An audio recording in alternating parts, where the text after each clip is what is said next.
Shalom Bapak Ibu Saudara yang dikasihi oleh Tuhan kita Yesus Kristus. Jumpa kembali di dalam program seri pendalaman Alkitab.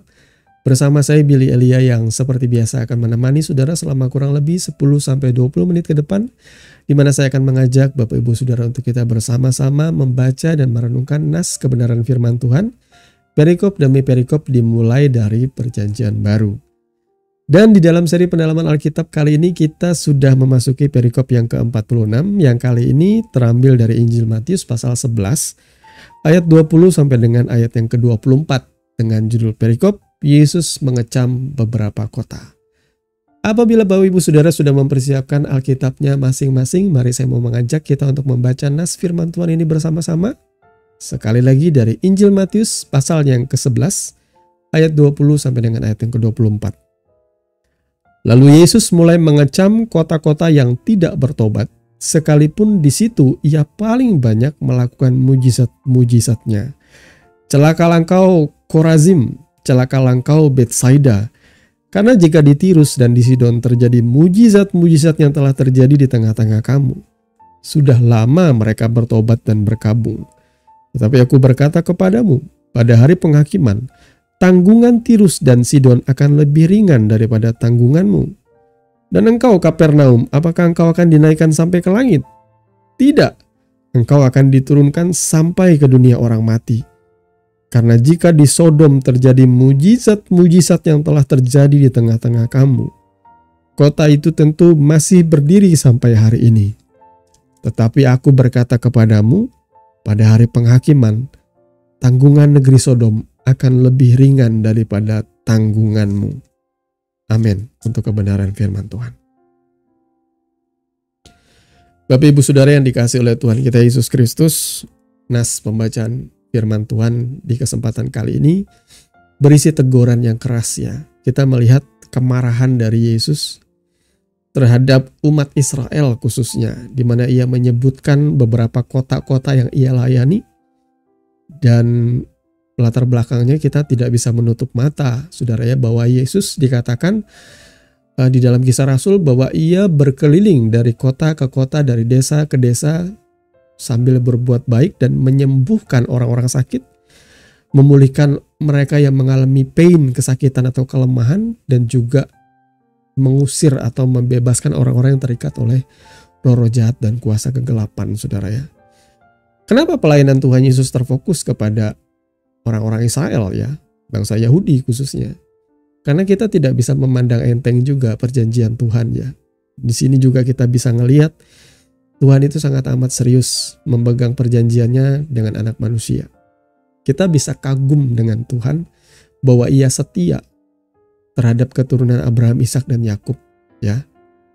Jadi Yakub itu nama lainnya disebut Tuhan tuh dengan sebutan Pangeran Allah atau Israel ya. Yakub itu kalau berdasarkan kitab suci orang Kristen yang jauh lebih tua dari kitab-kitab suci lainnya, dia bukan keturunan Arab. Dia adalah keturunan Abraham, Ishak dan Yakub. Dia adalah keturunan dari orang benar yang menjalin hubungan atau relationship dengan Tuhan, sehingga Tuhan mengikatkan perjanjian dengan anak manusia ini. Dan perjanjian itu Tuhan tidak lupakan. Bahkan sekalipun ia menyembunyikan wajahnya pada saat bangsa Israel itu dibuang ke dalam pembuangan ya, di Babel, di Persia, Media dan lain sebagainya. Pada akhirnya ia kembali untuk menggenapi apa yang menjadi rencana keselamatannya. Dan untuk itulah kenapa Yesus pertama-tama menginjil atau membawa berita sukacita itu kepada bangsa Israel. Tapi pada akhirnya kebanyakan dari bangsa itu menolak dia, tidak menerima dia. Ya, saudara pernah tentu mendengar ketika ada seorang perempuan Siro-Fenisia yang memohon Tuhan Yesus untuk menyembuhkan anaknya. Lalu Yesus berkata bahwa aku tidak diutus kepada anjing ya. Dia memberikan analogi mengenai anjing ya. Tidak baik memberikan roti yang harusnya diberikan kepada Tuhan dan melemparkan kepada anjing. Lalu perempuan Siro-Fenisia berkata bahwa anjing ini juga makan remah-remah yang jatuh dari meja tuannya. Ini adalah iman yang luar biasa besar, saudara ya. pengharapannya, sekalipun Tuhan Yesus seperti menolak dia. Karena memang Yesus fokus pada waktu itu kepada domba-domba yang terhilang dari umat Israel. Yesus menyebut umat Yahudi, orang Israel itu adalah domba-domba Tuhan yang terhilang. Mereka tidak mengenal gembalanya. Mereka kocar-kacir, mereka tidak mengenal Tuhannya. Bahkan ketika Yesus yang adalah firman yang menjadi manusia itu mereka tidak mengenalnya. Ada banyak orang yang protes, kenapa Tuhan menjadi manusia? Bukankah manusia itu derajatnya rendah? Manusia itu berdosa. Iya benar. Tetapi siapakah saudara yang berani memprotes kalau Tuhan memang ingin menjadi manusia? Untuk menggenapi rencana atau rancangan keselamatannya, mau tidak mau harus ada korban sekali selama-lamanya. Dan yang tidak bisa digantikan oleh ternak lagi. Harus ada seorang manusia yang sempurna yang bukan lahir dari nafsu seorang laki-laki. Yesus dikandung bukan dari nafsu seorang pria, bukan dari Yusuf, tetapi dari Roh Kudus. Ya, benih ilahi ini ditaruh di dalam rahimnya Maria. Jadi walaupun dia lahir sebagai anak manusia, dia lahir sebagai pribadi yang tidak berdosa. Karena memang hanya anak domba yang tak bercacat yang layak untuk menjadi korban penebusan satu kali untuk selama-lamanya di dalam Yesus Kristus Tuhan kita. Nah, masalahnya di sini ialah Tuhan marah. Kalau sekiranya aku melakukan mujizat di Tirus dan Sidon, saudara perlu tahu bahwa kota Tirus dan kota Sidon itu adalah kota dari bangsa-bangsa kafir ya. Sebutan kafir ini dialamatkan kepada mereka orang-orang non-Yahudi, orang-orang yang tidak disebut sebagai umat kepunyaan Tuhan. Mereka bisa dibilang orang kafir ya. Orang yang tidak percaya kepada Tuhan seperti itu. Jadi Tuhan Yesus berkata seandainya Tirus dan Sidon melihat mujizat yang kalian alami, mereka tentu sudah berkabung dan bertobat. Lalu Yesus juga menyebut kota-kota lain. Ya, seandainya Sodom dan Gomora, karena orang Israel tentu tahu ya kisah mengenai Sodom dan Gomora ya, kisah Nabi Lot ya. Saya tidak menyebut dia nabi karena firman Tuhan menyebut dia sebatas Lot, keponakannya Abraham ya. Di mana sebenarnya juga Tuhan mengasihi Lot itu karena perjanjiannya dengan Abraham. Dia ingin menyelamatkan sanak keluarganya Abraham seperti itu. Walaupun ya kisah Lot lumayan tragedi ya karena istrinya menjadi tiang garam. Kemudian akhirnya dia juga melakukan sesuatu yang sumbang ya dengan anaknya. Sehingga lahirlah bangsa-bangsa yang bisa disebut sebagai bangsa-bangsa non-Israel ya, yang dimurkai oleh Tuhan. Tapi Tuhan berkata seandainya orang-orang Sodom dan Gomora melihat mujizat yang dilakukan oleh Yesus, mereka pasti akan bertobat. Sebenarnya ini adalah sebuah nubuatan ya, bahwa Tuhan itu merencanakan keselamatan itu akan ia bawa keluar dari Israel. Bahwa keselamatan itu tidak hanya sebatas kepada satu keturunan ini saja. Ya, kepada keturunan Yakub ya atau Israel. Tidak. Tapi Tuhan mau membawa keselamatan itu keluar kepada bangsa-bangsa lain. Dan benar pada akhirnya. Bangsa-bangsa lain itu lebih banyak yang akhirnya menerima anugerah keselamatan oleh karena kekerasan hati dari Israel yang menolak Sang Mesias. Karena memang harus patut kita akui sampai hari ini kebanyakan orang-orang Yahudi masih belum mempercayai bahwa Yesus adalah yang dijanjikan atau Sang Mesias. Mereka masih tetap menantikan Mesias sampai hari ini karena mereka tidak percaya ya. Sebagian besar ya. Ada juga sih orang Israel yang percaya ya. Di antaranya adalah dimulai dari murid-murid Yesus ya. Mereka kebanyakan adalah orang-orang Yahudi tentunya. Dan namun lebih banyak orang yang masih belum percaya, saudara ya. Jadi fokus kita di sini ialah, saudaraku, bagi kita yang hidup di masa yang sekarang ini, jangan berpuas hati oleh karena saudara menjadi orang Kristen lama. Oleh karena saudara terlahir dari keluarga Kristen dan saudara dari lahir sudah menjadi Kristen. Saudara harus belajar mempertanggungjawabkan keselamatan dirimu pribadi. Bukan karena orang tuamu, bukan karena pastor, pendeta, kakak rohanimu. Tetapi engkau harus mempertanggungjawabkan keselamatanmu itu bagi dirimu sendiri. Engkau harus mengenal Tuhan bagi dirimu sendiri. Engkau harus mengikuti Tuhan secara pribadi. Ya, saya juga pribadi dulu ketika awal baru bertobat, Saya suka ikut teman saya. Kalau dia ngajak saya ibadah, saya ibadah. Kalau dia tidak mengajak saya ibadah, saya tidak ibadah. Tapi ada satu waktu di mana karena kesibukan ia harus menjalani suatu pekerjaan keluar kota, dan di situ saya harus memutuskan bahwa saya harus bertumbuh sendiri. Sehingga saya berangkat beribadah sendiri. Tidak perlu lagi ditemani oleh orang lain, saudaraku ya. Kalau saudara diajak beribadah dan saudara merasakan jamahan kasih Tuhan, maka sudah seharusnya saudara memutuskan bahwa kalau peribadatan itu suatu hal yang penting yang membuat saudara bertumbuh dan saudara diajarkan di dalam dasar-dasar kebenaran, maka kerjakan dan lakukanlah sesuatu yang baik seperti itu. Kerjakan keselamatan itu dimulai dari bertumbuh mengenal Tuhan, diperlengkapi dengan kebenaran, supaya Bapak Ibu Saudara tidak diombang-ambingkan oleh begitu banyak ajaran-ajaran sesat hari-hari ini. Ya, yang namanya sesat itu bukan sesuatu yang terang-terangan. Kebanyakan itu mirip dengan kebenaran.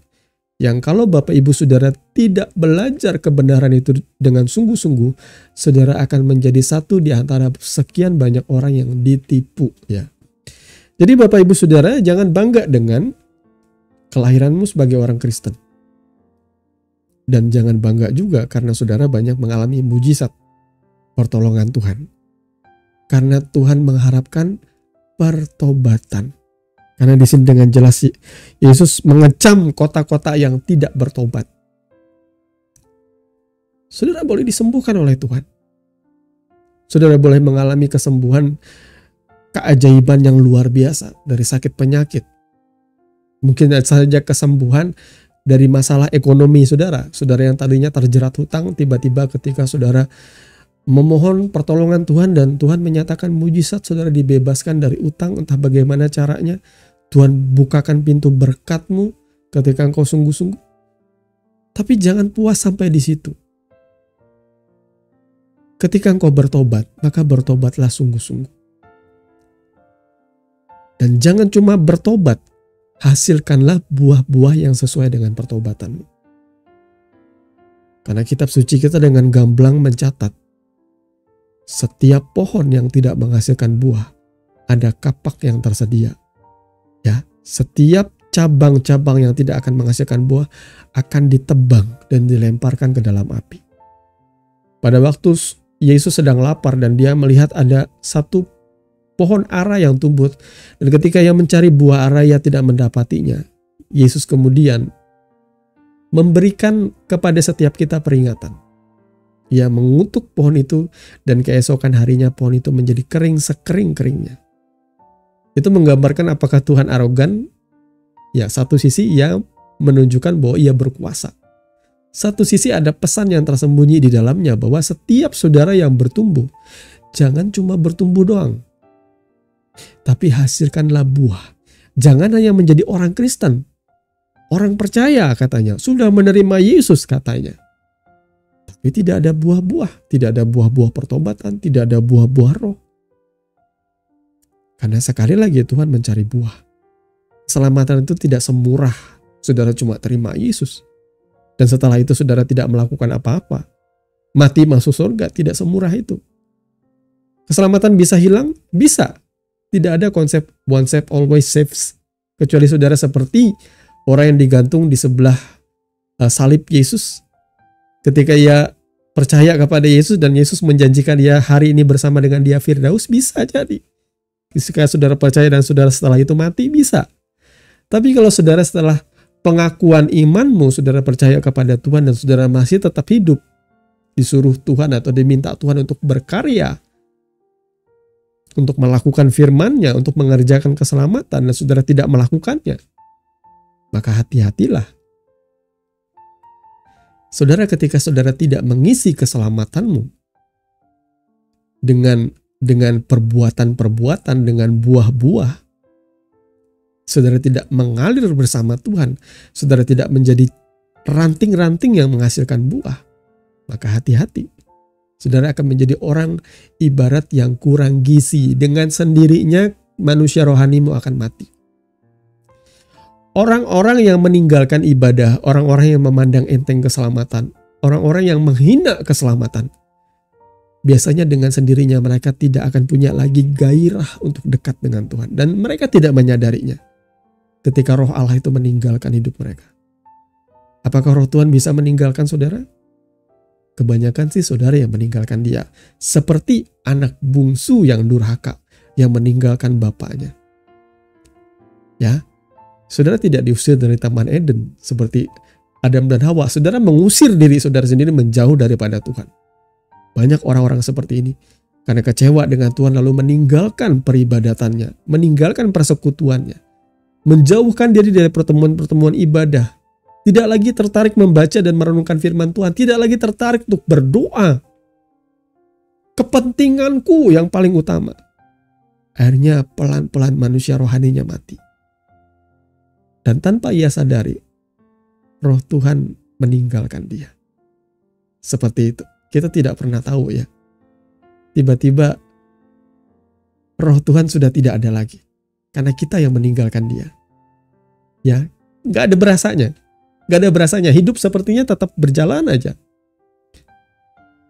Hidup sepertinya tetap pekerjaanku baik-baik saja. Pertemananku baik-baik saja. Tetapi aku sudah tidak lagi merasakan kehadiran Tuhan. Karena apa? Maaf kalau saya bilang tadi Tuhan meninggalkan kita. Walaupun itu bisa jadi ya. Ketika saudara sudah menyatakan bahwa aku tidak lagi menjadi orang percaya, aku melepaskan imanku, bisa jadi. Di saat itu, saudara seperti Esau yang menjual hak kesulungannya demi semangkuk kacang merah. Saudara melepaskan keselamatan saudara demi urusan perut. Ya, saudara melepaskan keselamatan saudara demi apa yang saudara yakini kebahagiaan itu. Tetapi saudara melepaskan berkat yang utama itu dalam kehidupan saudara. Maka berhati-hatilah Bapak Ibu saudara yang dikasihi Tuhan. Apakah saudara masih menjaga hatimu tetap bertobat? Ciri daripada orang-orang yang menjaga hatinya ialah mereka akan sangat peka ketika mereka melakukan dosa dan pelanggaran. Mereka akan merasa ditemplak dari dalam ketika mereka melakukan suatu kesalahan. Ketika mereka melakukan boro-boro dosa besar, dosa kecil aja, mereka langsung minta ampun di hadapan Tuhan. Itu tanda daripada orang yang berjalan dalam trek yang benar. Saudara, saya tidak bisa membayangkan ya, kalau orang yang sudah mulai tawar hati dalam mengikuti Tuhan. Saya tidak bisa membayangkan kalau saya berdoa dan saya masih memegang dosa dalam hati saya. Apakah saudara seperti itu? Apakah saudara bisa masuk ke dalam gereja dan saudara melipat tangan saudara berdoa? Sembari saudara masih hidup dalam dosa, bisakah saudara melakukan seperti itu? Itu artinya hidup saudara belum bertobat, saudaraku. Kalau saudara masih memuji Tuhan, mengangkat tangan,